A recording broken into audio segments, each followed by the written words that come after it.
করেছেন অতি শীঘ্রই তাদেরকে মুক্তদান করেন। তা না হয় আপনারা দেখেছেন এই স্বাধীনতা আন্দোলনে শুরু থেকেই আমাদের কওমি মাদ্রাসার ছাত্র ওলামা তোলামা এই স্বাধীনতা সংগ্রামের শুরু থেকে ছিল।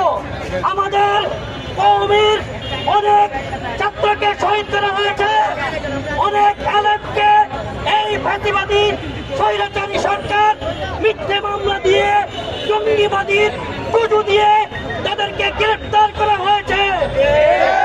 আমরা এই অন্তর্বর্তী সরকারকে অনুরোধ জানাচ্ছি অতি বিলম্বে আমাদের নিরপরাধ ওলামা ইকরামদেরকে মুক্ত করে দেন।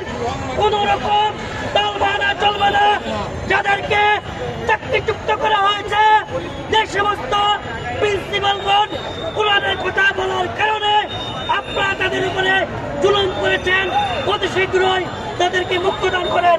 তা না হয় আমরা কওমি ছাত্র সমাজ এই বৈষম্যকারী বিরোধী ছাত্র সমাজ কেন্দ্রীয় কমিটির পক্ষ থেকে ঘোষণা দিতে চাই।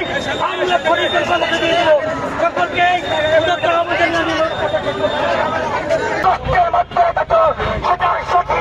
আমরা তোমাদেরকে দেবো। ইনশাআল্লাহ